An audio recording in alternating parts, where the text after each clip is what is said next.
What up, baby? Lightning, thunder, it's the Storm Warning show on the come up with Big Groov and Ablakk too. Have your popcorn ready when you come through. We talking hurricanes and how they making moves with pick six to the houses and big hits like ooh. Next man step up, and that's the motto.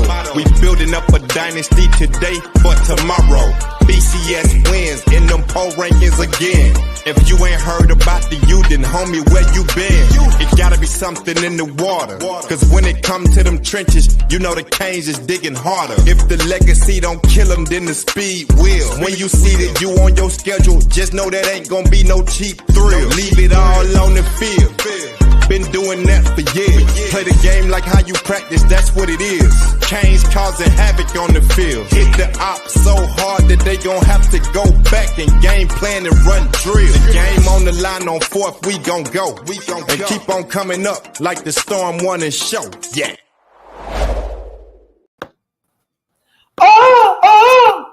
Yes, sir. Your boy Big Groov back at this thing. Your boys from the Storm Warning crew. We back gang. It's been what, about 2 weeks? You know what I'm saying? What's going on? What's going on? We back up in this month. We here. We back up in here. Like shit, I'm sore, man. I just started lifting back again and shit. So I'm sore. Yeah, man. I know you're doing a lot of lifting, man. You've been trying to, you know what I'm saying? You've been trying to keep Mario afloat.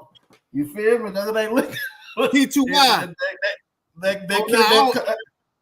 What up, T? I ain't lifting for that. I mean, he gonna keep himself afloat. You know what I'm saying? I'm just he gonna keep himself afloat. You know what I'm saying? Like, yeah, the shit is a little rocky right now. You know what I'm saying?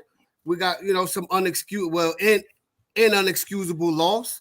You know, a couple weeks back with the Middle Tennessee, because I don't think we met since the Middle Tennessee joint or whatever.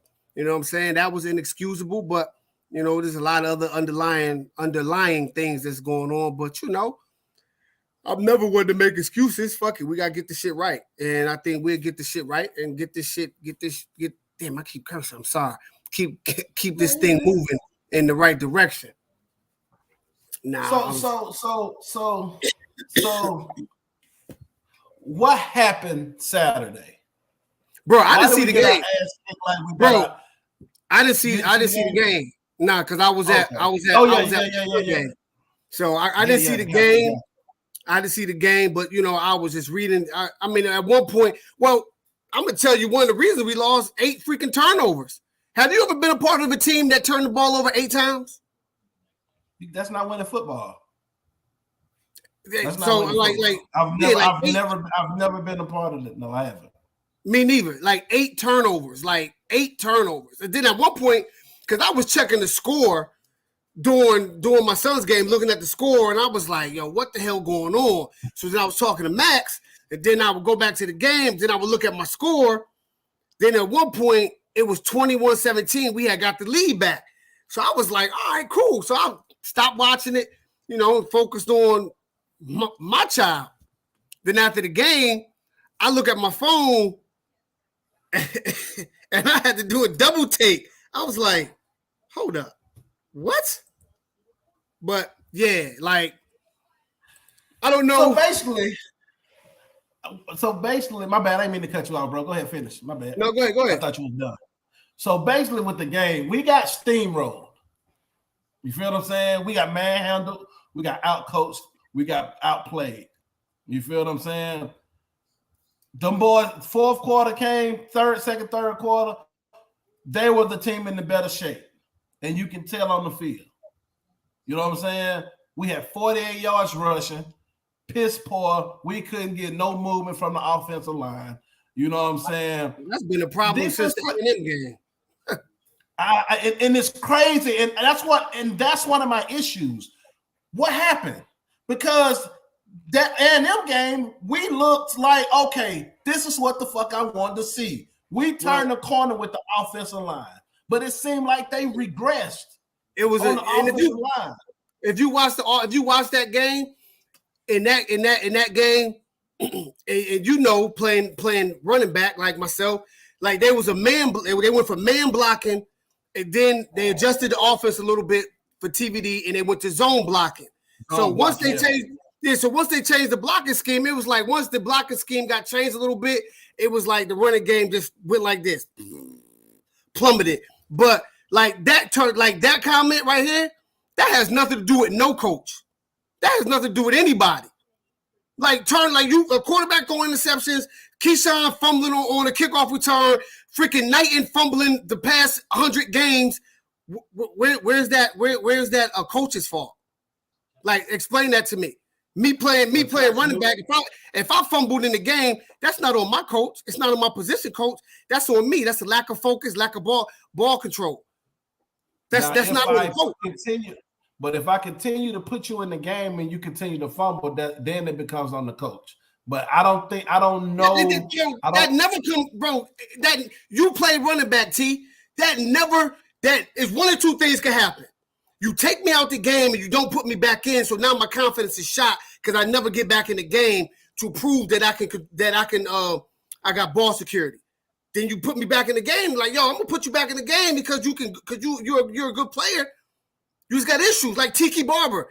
Tom Coughlin didn't give up on Tiki Barber. He just said, look, if you keep fumbling, we gotta get you out of here. So Tiki Barber took it upon himself to change his behavior. Yeah, exactly.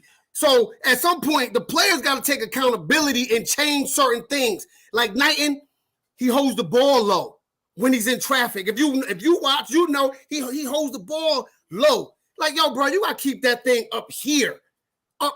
So, like, yo, okay, you could take him out, but in my opinion, that's not on any coach. I don't care who it is. Mario, Manny, Nick, Jimbo, Lane, freaking, but this Brian Day, it's not on that. It's not on that. To me, it's not on the coach with ball security.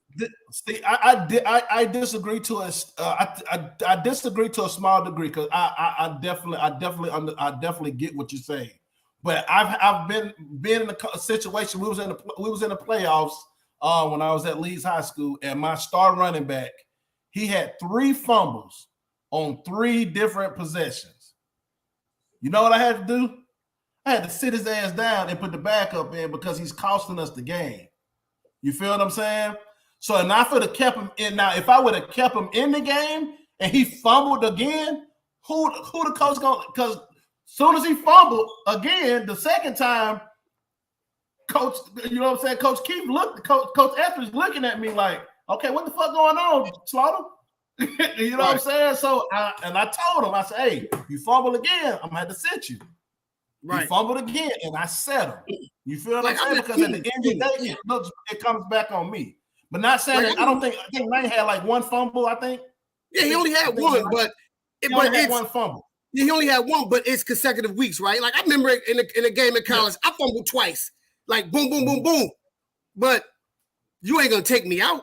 You're not gonna take me out because I was the best. I was the best player. You're not gonna take me out. But I knew like I couldn't keep putting the defense in that position. So I had to make an in-game adjustment and change a mechanic, my mechanics of how I held the ball, and I did that.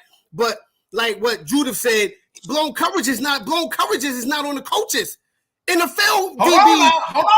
Hold on, Black. No. Hold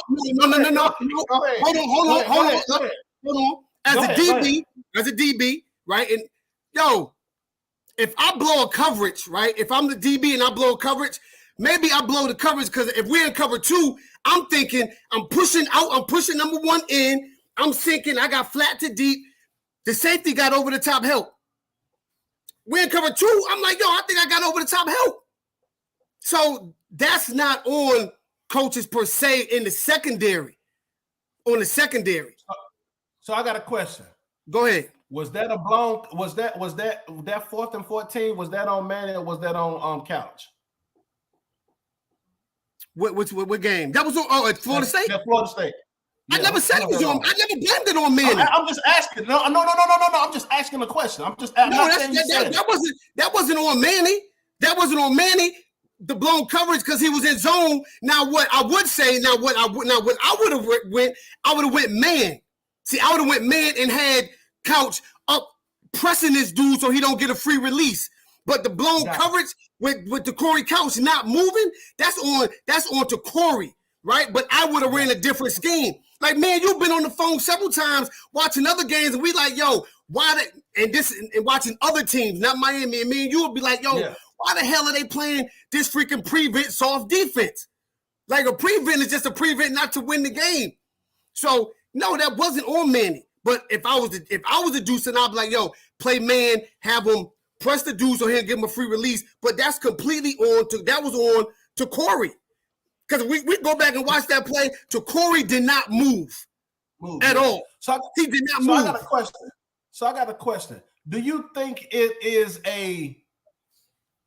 because this is what I'm starting to think. Do you think it is a lack of understanding from what the coaches are saying to what the players are grasping or what they're trying to get them to do? It could be twofold. If what I asked makes sense. No, I got you. It could be twofold, right? It could be a little misunderstanding, right? And then it could be players just doing their own thing, right? So what game was that, bro? Virginia Tech. Virginia Tech, where Avante blew the coverage, and the dude caught the ball, and I forgot, DJ Ivy hit the dude and made him fumble, then Avante picked up that was a blown coverage on Avante. Then in the secondary, when Avante could have had the pick, but he took a bad angle. Remember, he took that bad angle when he could have had the interception, but the receiver dropped the ball. Like, it's a little bit of both. It's a little bit of both. You know what I'm saying? Players got to understand what the coaches want. You know what I'm saying? Understand what the coaches want. And then also players got to understand where they are on the field and take better angles. So what you're saying is legit. It could be it could be twofold. It could be a little bit of both. So I ain't gonna put it. Go ahead. Yeah, so but I get what you're saying. Because I agree. At the end of the day, bro, it all boils down to communication from the coaches and the players, and that has to translate from the communication from player to player on the field. Exactly. Because at the end of the day, like I said before, players play, coaches coach. Because look, if you're the safety and I'm the corner, you make all the calls. You make all the secondary calls. So you got to make sure that I received the call, that I heard you. You know what I'm saying? Like anything, yo, Black, tap your helmet. Let me know you heard me. And if I ain't tapping my helmet, then you may have to run over there real quick or get close and be like, hey, we in black. All right, cool, we in black. Boom, I know what to do. That's just piggybacking off of your communication thing. That's all. But what's up with but this all goes, but with this game, bro. I'm like I said earlier on the show, like on what I told you I had the little show earlier today. What I'm not understanding is why does Mario need 3 years to beat teams like Middle Tennessee and Duke? Because all I'm hearing is, he needs time to get his players in. I understand that for a team like, you know what I'm saying, Texas A&M. I don't even think, and I don't even consider, and I will put UNC in the same realm as Duke and Middle Tennessee State because we've out recruited them since we've been in the ACC. They don't have no talent compared to what we got. So my thing is this: why all of a sudden the same players that you, me, everybody else was clamoring for and was bigging up the you know what I'm saying, the Brashard Smith, the Arroyos, you know what I'm saying, all these freshman guys that came in and contributed and went on that run. Why all of a sudden it seems like everybody want to say that these players are not good? I don't get it. Well, I don't know who's everyone, but me. I never said a lot of on the social media and I never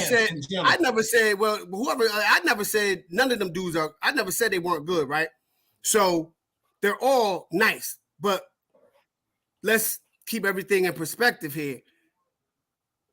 Last time we beat UNC was what, 2017? Like Mark Richt only beat North Carolina once. Mark Richt only beat them once.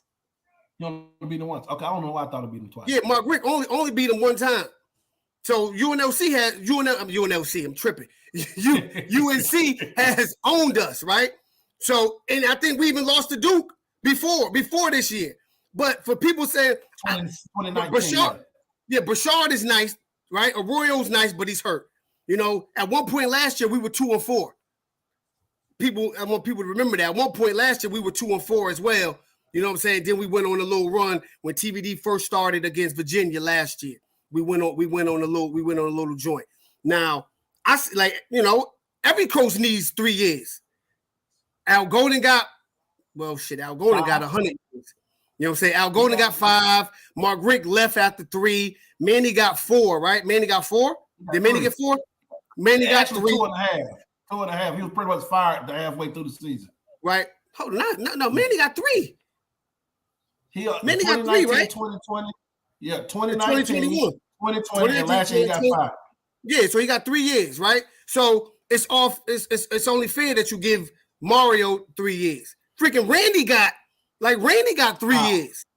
Randy got 5 years? Randy got 5 years. But there's something and Golden got 5.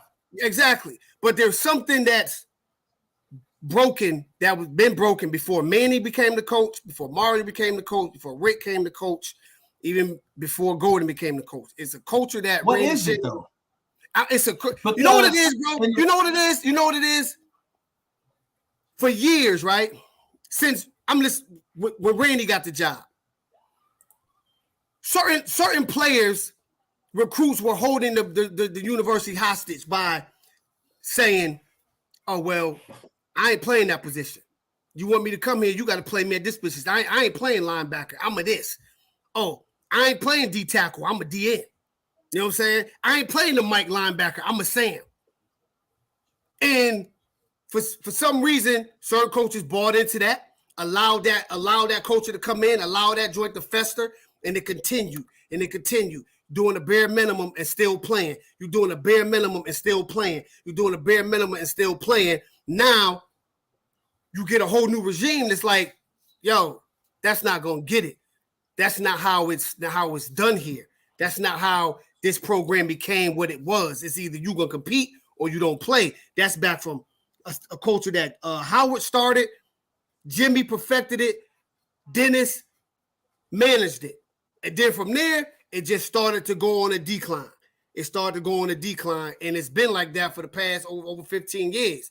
You know what I'm saying? So I got a question. So how was Mark Richt able to have success as fast as he did his first year? So because how was he able? Go ahead, finish. Yeah. So how was he able to? Because that's what I'm trying. That's why I'm confused at, bro. It's kind of like, bro, with Mario, I put him on the same. I ain't gonna say the same level as Mark because Mark has Coach Rick. I don't want to disrespect him because he's one of the all time great college coaches. I put him on that rim far as his you know what I'm saying, recruiter, because Coach Rick was a great recruiter. And I do feel like he's a better coach than Manny. You feel what I'm saying? Just based off experience. You know what I'm saying? I think it's a tad better, recruiter. But I think far as personable, I think Manny is a better person, more personal coach, and players I think want to play for him a little bit more. But I think that Mario should be at least 2 wins better than Manny. And based off what Rick we got, because Coach Rick was pretty much 1 foot out the door. He was sick, you know what I'm saying, and didn't know it. And he found out his year 3, and you see what happened after he retired. He had a heart attack, 3 months afterwards? Right. You feel what I'm saying? So I put him on that level. Like, okay, if Coach Rick can win 9 games his first year, shit, we could easily win 10 with a highly motivated, open wallet. We got an open wallet. You got a young Mario Cristobal, a very great recruiter. You got the biggest budget in UM history, and you got something that none of these coaches have: the transfer portal, where kids can transfer for free and not for free, but can transfer and not sit out. He has all these things in his favor, and we're here at this point. That's what I don't get, and I don't understand why people are not holding him to a standard of, okay, we brought you here to be the savior, and we think you can be that guy, and you've shown that, hey, you won the Pac-12, and you're considered one of the better coaches in college football today. Why are we at this point where we have... All right, so to answer your question with Rick, when Rick got the job, Rick roster on defense was loaded. Al Golden and them boys recruited. Yo, you froze. Can you hear me?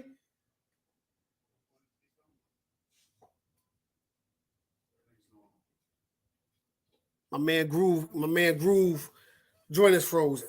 But like that defense, that those players that Coach D'Onofrio and Coach Golden all them recruited, yo, those were some dogs, some certified dudes on that roster. You know, the same young men that we got now, the same young men we had last year that was blowing assignments. You know, some of them even late, you know, some of them even felt we looked like we were out of shape last year in some games. You know what I'm saying? So that was an issue. The strength and conditioning came into play last year. How much money a coach is making, that to me, that has no bearing on anything. You know what I'm saying? That has no bearing on anything. If you got the Jimmies and the Joes, that's what it's about. Our depth is crazy. We don't have any depth right now. To answer somebody's question, like, yeah, Mario is playing the best players to his disposal right now. You know what I'm saying? But yeah, my bad, bro. No, it's all good. But like I was saying, I said, you know, when Coach Rick got here, he had some bone. That defense he had that was left here for him was lights out. Play like what? They had some good players to work with. He had players like that defense, like player for player, like yo, straight animals, right? But you said money. But we gotta keep it a buck. Nobody thought that with those players because of what? The sorry ass turkey tit scheme. So we didn't really know what those players can do. Yeah, because he ran the 3-4. He ran the 3-4, and that just totally like he ruined certain plays. He ruined Chicolo. You know what I'm saying? He ruined Chicolo. So then when you got a scheme player friendly, that's gonna let him get upfield and rush and stuff like that. But even in that scheme, like last year, was too many cats freelancing. There were a lot of cats on defense was allowed to freelance, and it would hang other players out to dry when you freelance, right? You know what I'm saying? Because you're just going off of your ability and your talent, but you're not staying to the scheme. So to me, money, how much a coach make, it don't really matter. Like that doesn't determine if you're gonna win games or not. You know what I'm saying? You gotta have, especially we don't got no depth. You gotta have that.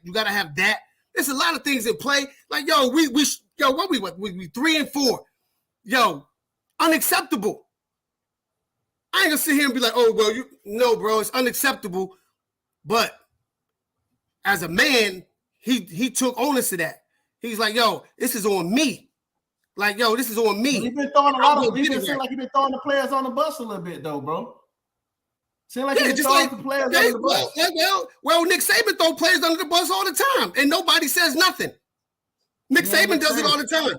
Nick Saban does it all the time. It is the same, bro. They still players, right? It don't matter. Doesn't matter who it is. Butch Davis. I feel you. Like a coach, like coaches are coaches. It's like you threw me under the bus because I dropped a couple passes against Georgia, and you mad because we lost, so you throw me under the bus. You throw me under the bus. You know what I'm saying? And look, I already know Mario is not Nick Saban. But if that's your only argument, then go ahead with that. And you ain't me. And I can guarantee you ain't me. I can guarantee you ain't as nice as me in this game or in coaching. But that's irrelevant. That's irrelevant. It doesn't matter. It is. Coaches are coaches. Coaches throw. Hey, it happens. Is it right? Maybe it is. Maybe it isn't. He ain't gonna be the first. He sure enough won't be the last. But players can't just think they're doing the right thing and they're not, and continue to make the same mistakes and not get called on it. And not get called on that. So, like, yeah, we lost. We got mollywobbled against Duke and FIU and La Tech before. So what?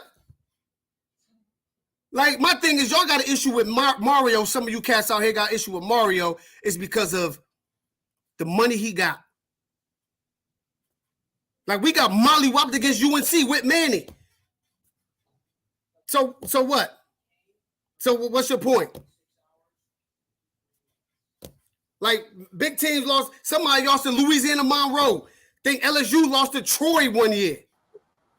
Yeah, my bad, bro. Yeah, no, it's all good. So I don't know what's up with my internet. There's no excuse to losing to those teams. There's no excuse to losing to those teams. But like Groov, like Groov would say, hey, y'all gotta remember, those teams got they D1 players too. They on scholarship just like us. They on scholarship just like us. So, you know, Louisiana Monroe beat somebody. Troy beat freaking LSU one year when Coach Ed Orgeron was the coach. Like, yeah, there's no excuses for losing games like that. App State, when they was 1AA, went up to the big house and beat Michigan. There's no exception for that. Money don't make you a good coach, bro. Money don't equal success. Money just means you getting paid. Money don't equal success. That don't. If that's the case, then my man from the hell is his name? The head coach for the Carolina Panthers that came from Baylor. Then guess what? The Carolina Panthers will be successful, but he was fired. Like, money doesn't equal success. Just like height, size, measurables don't equal success. Now you get a dude that's 6'5", 2 and some change, or a dude 6'4", 2 and some change, and does that mean he's gonna be good? No, it doesn't. Like, yeah, all good coaches get paid. What you say? Mario's not a good coach? Like, revisit. But do you think he's playing the best? But do you think he's playing the best players though? I do, because there's no way GB. I don't think there's no reason why GB should not be on the field. I do think he's playing the best players, but like folks don't know, y'all don't know, like a lot of people don't know what's going on behind closed doors or why these certain players aren't playing. Like, people say, why ain't Romello playing? Then y'all need to ask Romello. Like, why ain't Avante playing? Then y'all need to ask Avante. Because But this the thing though, Black. Black. No, I'm gonna tell you. Why wasn't this the same thing last year though? Huh? Because certain players wasn't playing, but it was stated that Manny was playing favorites. The coaches were playing favorites. But why wasn't the same situation? Certain guys are not doing what they're supposed to do? Right, Manny wasn't playing the younger guys, and then when it was a meeting and he thought because they wasn't ready. No, and then I don't know if they wasn't ready. He just wasn't playing them. Maybe they wasn't ready, whatever. But when he started to play them, because he thought he was going to lose his job a lot sooner than he did, he started playing the young thoroughbreds, and they started to progress. But also, with a lot of things that were happening. Go ahead, my bad. A lot of other things. There's a lot of other things that was going on at practice that no one knows. Like, no one knows. So it's like, yeah. So why ain't this dude playing now? Because certain dudes are used to a certain way, and now they don't want to work hard because they used to getting their way. They used to going to school. Like, for instance, like I said, if my sons go to school and they F up all day, get Fs, get this, and I still buy them brand new Jordans and PlayStation 5s, what's gonna make them want to get good grades? Because I still get them everything they want. I still get them everything they want. And in my profession and what I do for work, I see that. I see children that come to school and do nothing, but they fresh to death. They fresh to death. They do nothing. They fresh to death. So as a player, if I do the bare minimum and I got a coach that's still gonna allow me to play, then a new cat come in and I still try to do that and I'm not playing. Now from the outside looking in, it's like, oh, he ain't playing the best players. Well, maybe that dude just ain't working hard enough. From the outside looking in. So why wasn't that the case last year, though? I just told you, bro. You said what? Because what? I said because they were allowed to do the bare minimum and still play. Well, how do we know that? How do we know that? We're not at practice, bro, because we're making assumptions at that point. Because I highly doubt that. That's not an assumption. That's not an assumption, bro. That's somebody that was at practice. That's not an assumption. That's not an assumption. That's not an assumption. Even the dude that me and you don't like, we don't care for. Even the dude that we don't like, don't care for. And we off his platform even said it. Like it was a country club environment. And you know who I'm talking about. Me and you used to go at him all the time. Look what we got. And this is a man who could speak to that very culture because he was there. His young king was there. So he's seen defensive players allowed to take days off to rest and don't practice throughout the week. So what's the issue with allowing? So what's the issue with allowing your vets and your guys that's going to contribute to rest? Because I know my quarterback Darryl Hackney was allowed to rest and rest his shoulder, and he didn't have to do what we did because we needed him to try to win games. You feel what I'm saying? So why is that an issue? Because you think, because do you really think that Nick Saban don't let certain players rest because he need them for the game? You really think Mario Cristobal is not going to let certain players rest because we need them for the game? That happens in college football, bro. You know that. I'll just say in high school, you was the best. You probably was the best player on your high school, right? You probably the best player on your high school team, right? Yeah. All right. So it wasn't. Has it ever been a time where you was nicked up and your coach said, "Hey, I don't know what you can do. Just chill." Never. My whole senior year, I played with a high ankle sprain, and I practiced every day. I never got in college. I would take they would let me take like certain drills off because I had a shoulder separation, but I practiced. They would let me take certain drills off, not miss a whole practice or a couple days of practice. Man, I'm not saying miss like not be out there with the team. No, I'm not saying that. But I'm saying as far as just you in a red jersey, hey, you just come, you in shoulder pads or a helmet, you just out here, you gonna get your reps. You're going to get your reps, and you ain't got to go through I don't want you to do nothing to get nicked up. You know what I'm saying? I've witnessed this. Mario has done that this year. You've seen cats in red jerseys doing that. I'm not talking about I don't see a problem with it. I don't see a problem with it. I'm for it. But what I'm saying is people are making bigger deals out of it. Right. That's not what I'm talking about. What I'm talking about is healthy players. You giving half the defense to just time off so they can be rested for Saturday. Like, that's what I'm talking about. No, bro.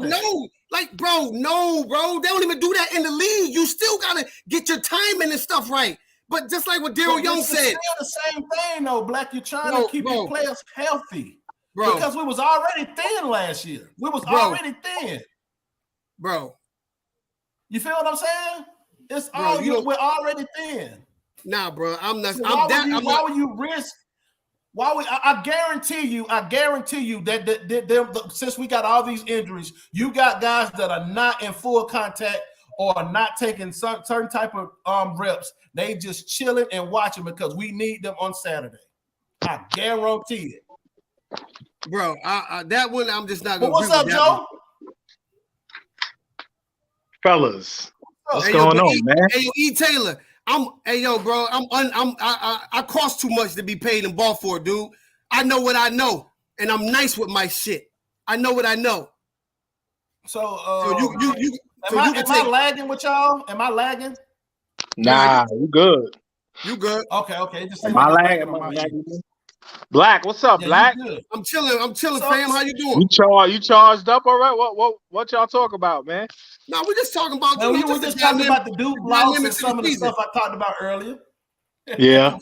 Hey man, what's up, man? Q coming to. Hey man, Q gonna be a Blazer or what, man? You know? I need him a Blazer. You know what I'm saying? So I don't know, man. You know what I'm saying? I can be out there with him. Yeah, he got to get back healthy, man. That's all we worried about right now. He get his little joint taken off next week, and he start right. rehabbing next week, man. So Okay, that's what's up. hopefully he'll be back for the playoffs. Playoffs should start around after Thanksgiving, I think. Okay, So that's what's up. hopefully he'll be back, man. So that's all we worried about. So what's your, because of course me and you go back and forth on social media all the time, but we just interact with each other. So like, what's like right now, what's your mental of the program? And then Black, you can answer the same, you can answer the question right after him. I think I'm disappointed. I'm disappointed like everybody else. You know what I mean? I'm disappointed like everybody else. And I think people get it misconstrued that the people that are disappointed now don't think Mario is the guy. You know what I mean? That's not for me at least, that's not the case. I'm disappointed because of the way we've looked against, MTSU. And that's the main things. Like those losses, I'm disappointed because of those losses and the way we've looked in all aspects. I'm talking about from the O-line. I understand it's injuries, though. You know what I mean? I understand that. From the O-line, from the offense, from the breakdowns from veteran players. You know what I mean? You got veteran players in the secondary. That was supposed to be a strength. That was looked at as a strength preseason. And we getting breakdowns that shouldn't happen, because defense is not a hard thing to play. We all play ball here, son. You got man or zone, my guy. Like you playing cover 1, cover 2, cover 3, and you breaking down from that, and some game day coach. I'm a little upset about some of the things that's happening on game day. As far as not taking points, things of that nature. Is that Groove on the book? You double take on it. Yo, close your other joint out, yo. Close your other joint out. Yeah, I closed it. I had to get on my phone, bro. We got an echo still though from you. Oh, let me cut this down. My bad. Yeah. My bad, brother. Can you hear me better now? Good? Yep. But I'm mostly disappointed about the people saying that the players suck now. That's my main disappointment. You know what I mean? Like they suck, like they trash. That's the main thing. They trash. They ain't got no heart. They that's hard for me, man. That's hard because they not just trash. You know what I mean? They ain't just turned trash. You know what I mean? I don't understand. I don't understand that thinking. You talking about Cam Kitchens is now trash. You talking about James Williams now trash. That's absurd to me. So that's the issue I have. Like I think Mario can get it right. You know what I mean? I really do. I think he can get it right. You know what I mean? But just some of the things that's being said about the players is crazy. No, it's not all on the players. No, it's not all on the coaches. That building, the whole building is responsible. The whole building is responsible, man. That shit is. I know people talk about the culture. The culture, it was ill. I'm not gonna say what I've been told and what I know from my son. You know what I mean? But it was ill, man. It was a lot of ill stuff going on in that building, man. And but hopefully, but like I said before, bro, I just think that goes on everywhere, and you just had a real direct contact with it because, like you said, your son was there.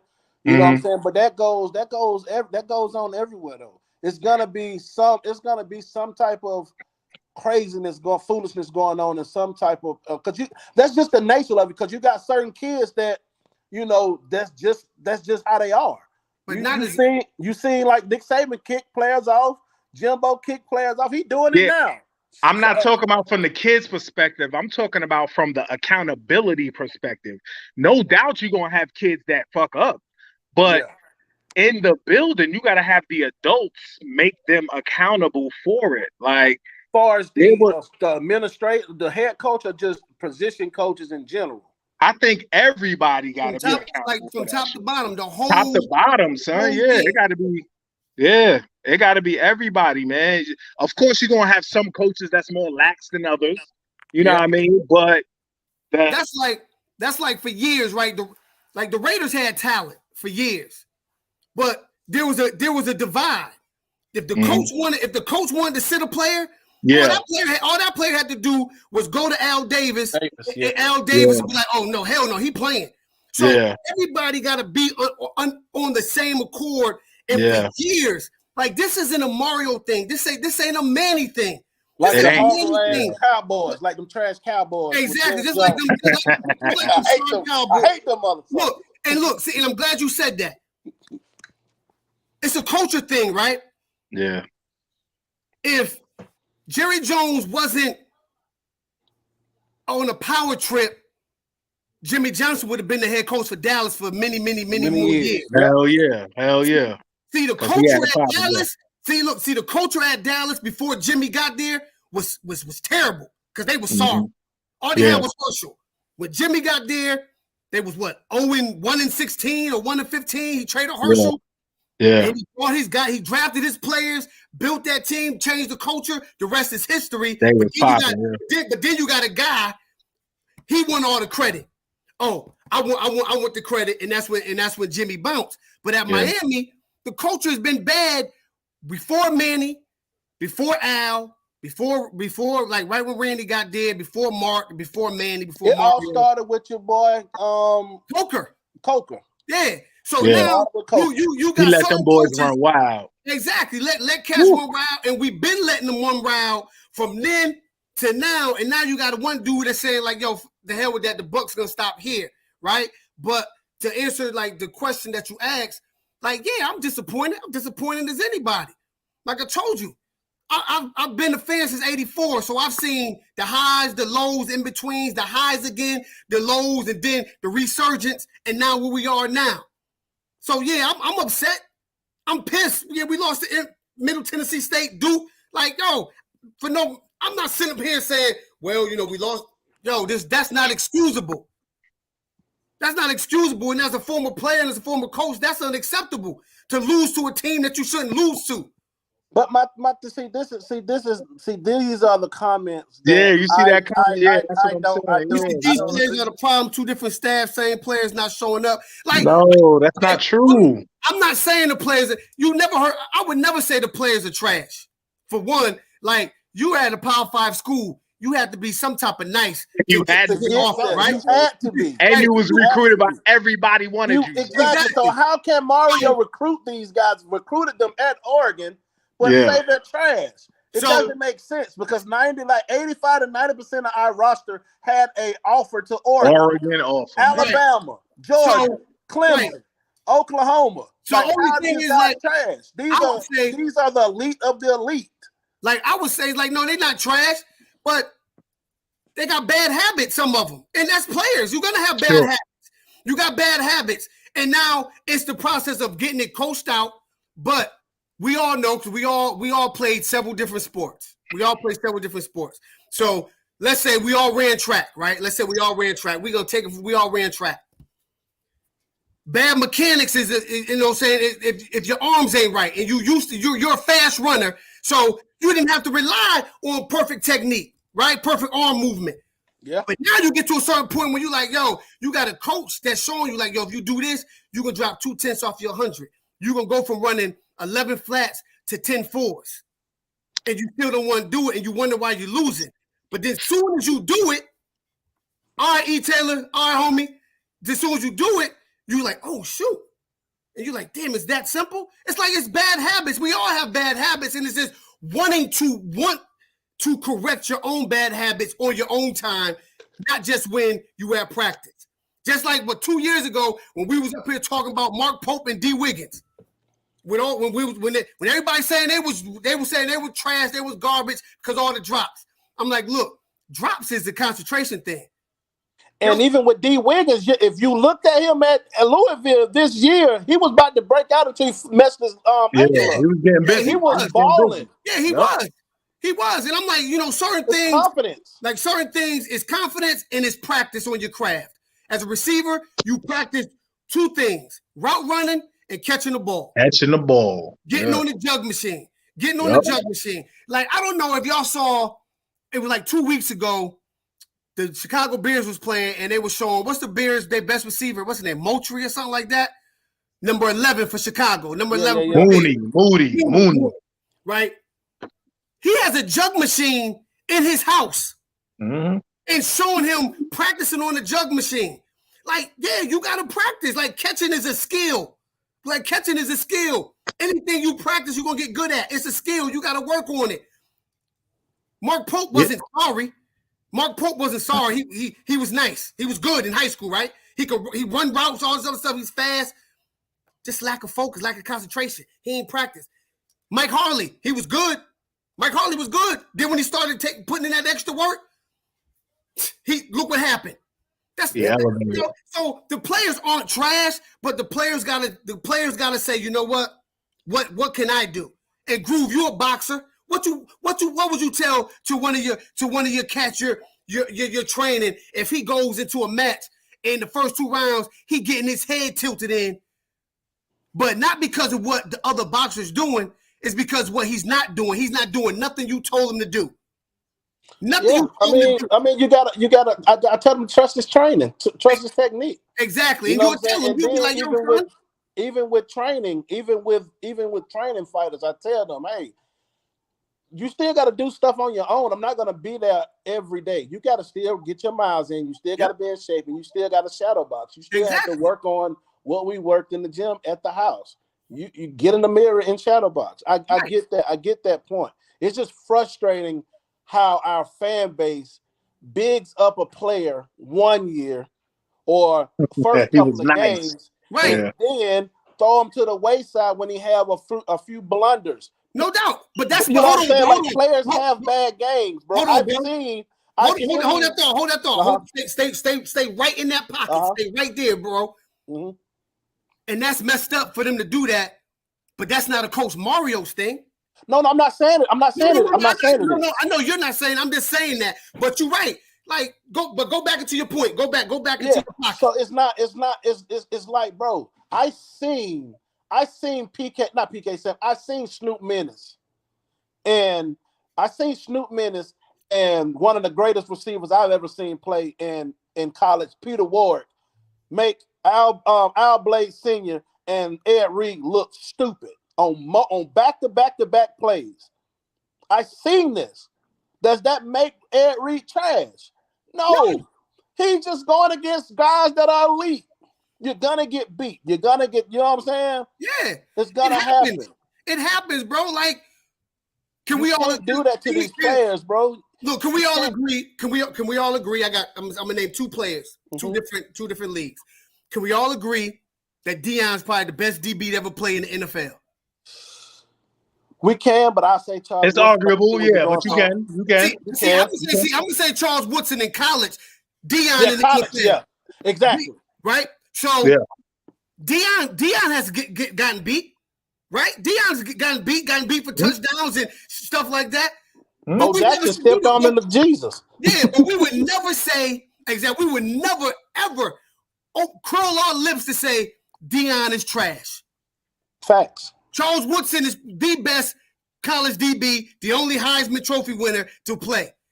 And trust me, he didn't shut everybody down, but we would never say Charles Woodson is trash. Yep.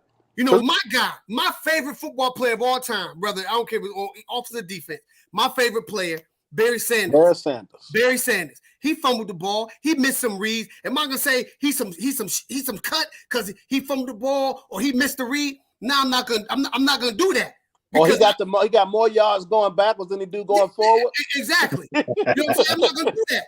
You know what I mean? Like, you know what I'm saying? I'm not gonna say that. Or Ray Lewis, he got ran over, so now he's sorry. Warren Sapp got blown up with pancakes, so now he's not good. Like, people have bad games, I want to understand that. Let me address this right here. Hey, Tony. But this is the thing that we have to understand. Everybody is not going to make it. Right. I've wrote so many 5-star prospects that I can name that didn't do anything in college, and it's not because of they weren't good. It's the situation. It's not just in your plans that didn't go to the next level. Yeah, y'all would. Most people. I don't agree with this, but most people consider Tim Tebow probably the greatest college football player ever. Bull, that's BS. I don't agree with it, but a lot of people say that. Bull. Or you feel what I'm saying? But what did he do at the next level? Nothing. We knew he young. wasn't gonna do shit though. Right, Real football players knew he wasn't. Exactly. But guess what? But to your point, Groove, exactly, he didn't do nothing. But guess what, Tim? That don't take away from what you were at college. Facts. You know what I'm saying? That don't take away from what you were at college. And like I said, and even if the player that came in a 5-star, he still was a great high school player. He still is a great player. It just didn't work out. Right. It just didn't work out because at the end of the day, some people get better and some people stay the same. Even if sometimes it's just not in the fold for you, bro. It's just not in the fold for you. Hey, bro, and remember, people gotta stop thinking just because you're a 5-star and you don't come in and just kill it. You feel me? We don't know what Mark Pope would have did this year at Miami. He could have had a breakout year. Hey, look, I don't know if you used my thing yet, Groove, because you said you was gonna borrow it. You know, we brothers, so it ain't stealing from each other. Yes, sir. But to your point, because you just said something that made me think about it. Has anybody ever made old-fashioned popcorn before, where you got to take the kernels and put them in the pot? All the kernels don't pop at the same time, right? So when that popcorn is popping and you shake it and you look at the bottom, it's still kernels that haven't popped yet. That's like players. All players develop at a different time at their own rate.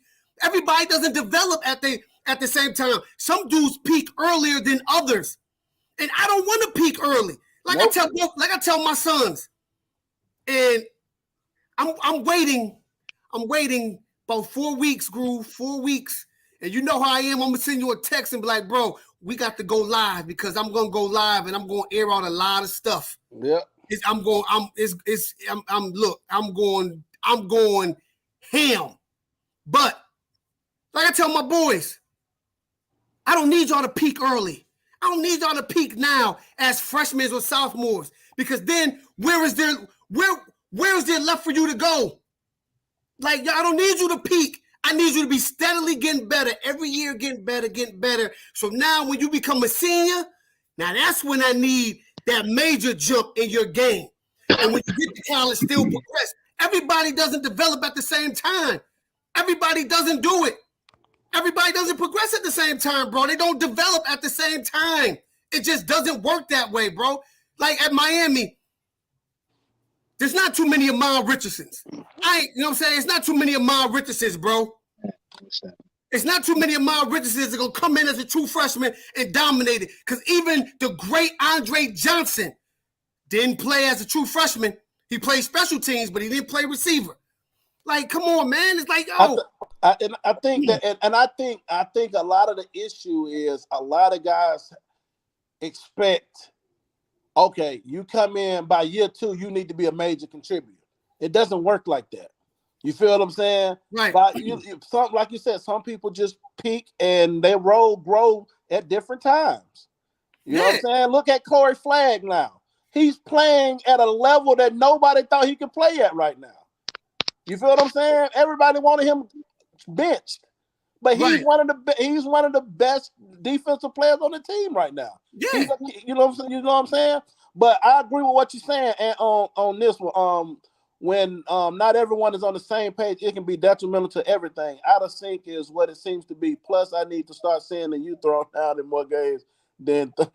Yeah, we got more games. Yeah, right. Like, you know what I'm saying? And that's like, Corey Flagg is one of the better players on defense this year, but he's still without flaws, and he knows that, right? He's still without flaws. He's not. There's no perfect player. Nope. I dare anybody to name me a perfect player. I would say Sean Taylor. No, he wasn't perfect. I love Sean Taylor. I love Sean. Love him to death. Now, no one's perfect, right? Like, yeah, nobody perfect. Like, nobody's perfect. Put like this, even what people consider the greatest football player to ever play, whether you want to say it was Jim Brown, Jerry Rice, or Lawrence Taylor, none of them were perfect. Nope. Nobody's perfect, right? Everybody makes mistakes. So we just got to understand our players are going to make mistakes and not cast them away like a day, like yesterday's trash. Because yesterday they wasn't trash. You loved them. Yesterday they was the light in your eye. They was the gleam in your eye. So now that adversity will teach you a lot and tell you a lot about a person. Whether you're a player, coach, or just a fan, adversity would tell you all you need to know about a person. When things are good, everybody's happy. When that ship get a little rocky, you may see players looking for the exit. You may see coaches doing the same. You may see fans start to do what some of our fans are doing, calling players trash and stuff like that. But be the same players when things get right and we start winning to be like, I knew we can do it. You know what I'm saying? So my thing is like Groov always tell you, because I don't do Twitter. Y'all know me, I don't be on Twitter. Yeah, he don't be on that. Like, I just may like what my brother say and what everybody else saying. I may retweet, but I don't tweet. But like him, he like, yo, keep all that same energy y'all got from me when things are such and such, such and such. You know what I'm saying? But like he said, like, yo, if you gonna come at me publicly, don't try to apologize to me privately. Apologize to me publicly. You know what I'm saying? Apologize to me publicly. You know what I'm saying? But what's up, Cuban? I'm disappointed just as much as anybody else. Yeah. So let's move. Oh, forward. my bad. Yeah, Bo Jackson too. Bo Jackson was a certified. Yeah. So let's we're gonna get out of here and quit. I got 2 more questions, man. Then we're gonna get out of here. What do you want to see moving forward? I was just gonna say that, Joe. What do you want to see moving forward, Joe? Then you go, Black, and I go last. Yeah, first I want to see, and then give me your take on what you want to see Saturday. First, I want to see, these players get some time, like the same patience that everyone has with the coaching staff. You got to have the same patience with the players. They've been thrown into a whole new situation. You know what I mean? They came from a coaching staff that did what they did to Mario. It's night and day, right? It's not a game now. Like it's strict. They need time to adjust, just like everybody else. Why they not getting the time? That's what I want to see, man. Give them time to adjust to what's going on, just like the coaching staff need time to adjust to the players. That's what I want to see moving forward, man. Camaraderie. I want to see, teamwork. I want to see them adjust and mold, and I want to see them buy in, because what Mario is talking about is real spill. Like, he played on the championship team. He played with the killers. He played with, he has that pedigree, man. So I want to see the players buy in, and I just want to see some patience. On Saturday, I just want to see some improvement, man. That's all. The penalties, the turnovers, Jakai coming back. So hopefully that helps the O-line gel a little more with him coming back. Hopefully, blitz pickups can be more crisp and things of that nature. I just want to see try to get mistake-free football going on, man. You know what I mean? Playing hard, mistake-free football, and come home with a dub. That's all I want to see Saturday. Me, like, it's funny. Like, Al Golden dealt with the same thing. Come being the guy after Randy. Cats wanting to buy in and stuff like that. You know what I'm saying? It was a process. Cats wanting to buy in. But what I want to see is I just want to see all great teams are player-led teams. All great teams are player-led teams. And all great teams have that one player that can go up to any player and get him right. Like, yo, it was Ed Reed, it was Al Blaze Sr., you know what I'm saying? At one point it was Sapp, it was Lewis, it was Jerome Brown, you know what I'm saying? Highsmith, just to name players. For Alabama, it was probably, I don't know, TJ probably know them players better than me, but about back in the day, you had David, talking about back in the day? Yeah, that when Nick said the David Palmers, you know what I'm saying? You had the Freddie Millens, you had the Sean Williams, all those type guys.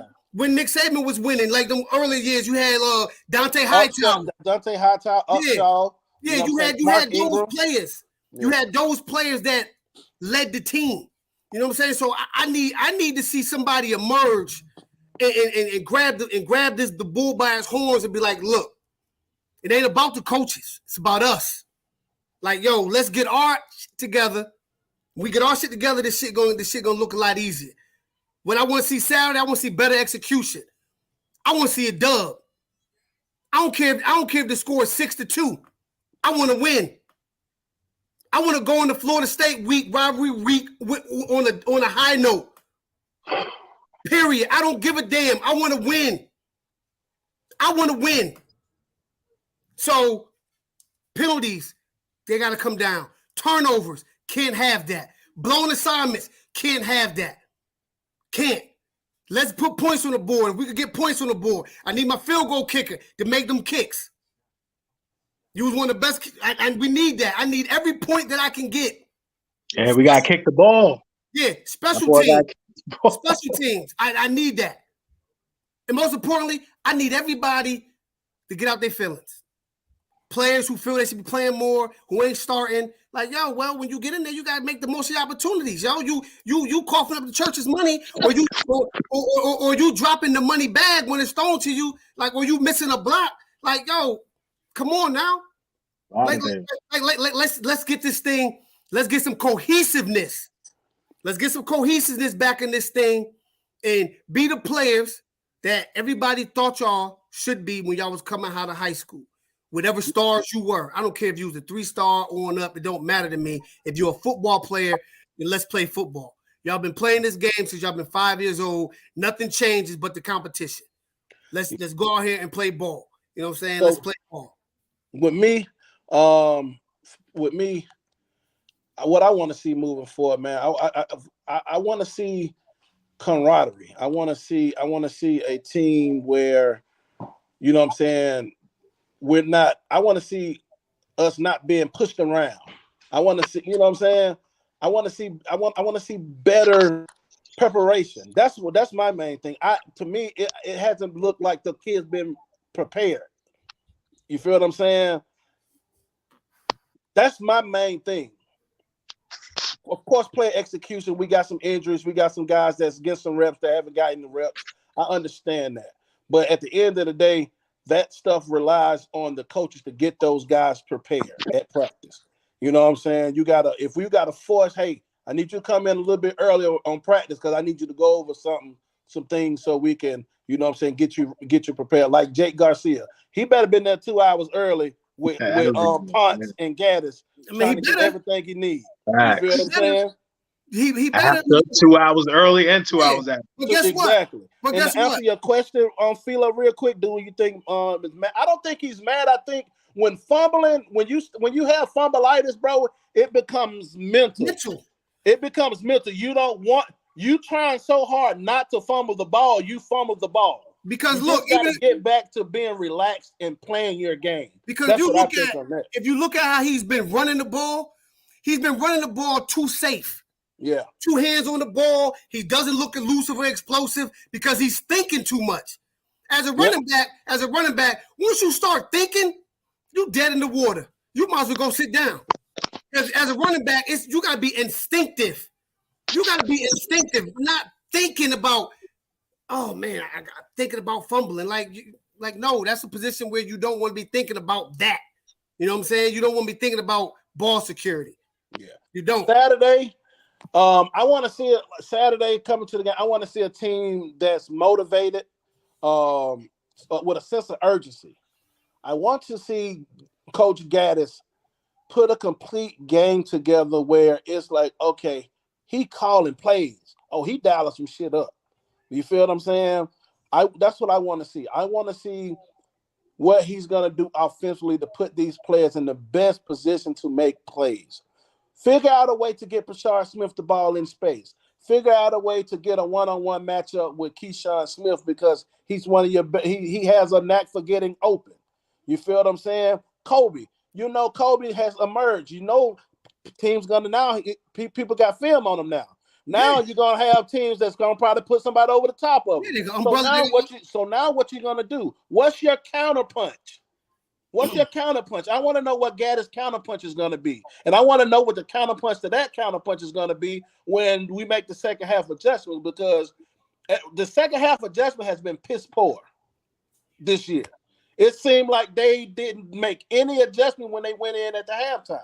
That's what I want to see. I want to see a defense. I want to see defensive players that are not trying to play hero ball and play within the system. I have no issues with the front seven right now as of late, because those boys been balling and keeping us in games. That's the best player. And Jafari, that's the best player unit on the team. You know what I'm saying? Big ups to those guys, man. They've been playing lights out. Jackson, you know what I'm saying? All those guys, man. Big ups to them. I have no quarrels with none of them. Even Keontre Smith been playing lights out ball. Keontre had a good game last game. Exactly. I want to see the DBs assert themselves, man. That's what I want to see. I want to see. I want to see a little bit more blitzing. I want to see that. I want to see a little bit more pressure to kind of rattle them early to cause some turnovers. You know what I'm saying? That's what I want to see. And the last thing, what I want to see from Mario, I want to see better game management this week. Take the points when you need to take the points. Take the points, man. Take the points. You know what I'm saying? Call the timeouts when you need. You don't need to call a timeout in the first minute of the fourth quarter or the third quarter. You don't need to do that. If you got to take a little 5-yard penalty, if it's 1st and 10, take it. Especially if it's a tight game, you may need that timeout. You gotta know situational football, man. Or talk to your offensive coordinator to get the plays in faster, so the players can have time to adjust. And if you need to audible, you can do it such. You feel what I'm saying? I want to see a little bit more faster up tempo. You know what I'm saying? So if the game doesn't turn out the way we think we want it to, then what? If Gaddis put another piss poor performance on the field, I'm gonna say it like this: I want him gone. If Gaddis put another piss poor performance out on the field, as far as a schematic standpoint and a play calling standpoint, he has to go. Mario's gonna have to make that. He's gonna have to make that. Go win after the game or after the season? No, at the end of the season. Oh, it's after the game. He ain't getting back on the bus. He ain't getting back on the plane, B. So how y'all feel? How y'all feel if it's a loss? And then we're gonna get up out of here. I don't know. I don't deal in ifs, so I'll wait to see. I'll wait to see if that happens. You know what I'm saying? So you know what I mean. So if it happens, then we'll address this. We address this joint next week. You know what I'm saying? We will address this joint next week. But yeah, I mean. Well, I appreciate, man. We appreciate everybody for tapping in. Please hit that like button, comment, and subscribe, and tell a Kane. Of course, man. Appreciate you, Joe, for stopping in. You always know. You already know. Anytime you want to jump in, you know what I'm saying. You welcome. My guys. No doubt, bro. No doubt. You know what I'm saying. Yo, hold up. You down? FSU, right? You coming down? You coming? Who? Yeah. Oh, my bad. Whoever coming. Whoever coming. Oh, well, I can't go because I got father stuff to do. They got next week. Hopefully somebody. I'll be there next week, next Friday. All right. You gonna be down? You going, Joe? My fault. Joe, you going? Yes. Joe said he touched down on Wednesday, ain't it? Thursday. Okay. You going to my brother with X? Yeah, we out there. Hey man, you can't be messing with X, man. X we outside, late, man. We outside. We outside. Hey man, he gonna have y'all out too late, man. He gonna X be partying, boy. I'm pretty mad the game is at 7:30, man. I was hoping for like a 3:30 game or something, man. But whatever. But my thing is like, I just want to see, like you said, what Gaddis gonna do if they take Kobe away, then it's up for them. And now it's more if the other receivers gotta step up too. You know what I'm saying? Like, because the running game gotta get going. If Kobe's getting doubled, y'all on the back end y'all got man to man. So win your one-on-ones. we got to go, like you said earlier, we got to go back to that man to man. Blocking You know what I'm saying? Run blocking, yeah.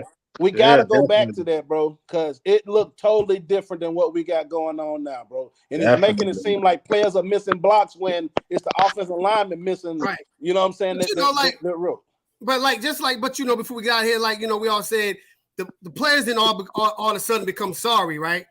And I'm like, Gaddis didn't all of a sudden didn't stop learning how to call plays. He was the Broyles Award winner for something. But he ain't call plays though. You gotta talk, but when he at Michigan he did. But you gotta understand. Look at the line he had at Michigan.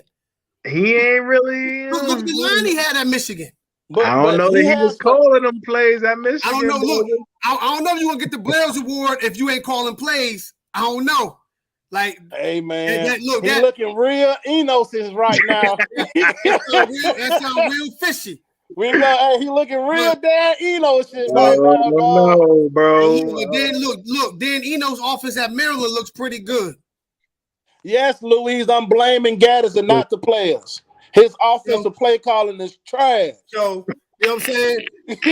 Dan Eno's offense at Maryland is looking all right. It's not looking like it was at Miami, but it's looking a lot different. Yeah. But man, appreciate y'all again, man. Please hit that like button, subscribe, and tell a Kane to tell a Kane. You know what I'm saying? And we'll be back doing another review and a preview for the rivalry week, man. So appreciate y'all for tapping in. Hit that like button, please.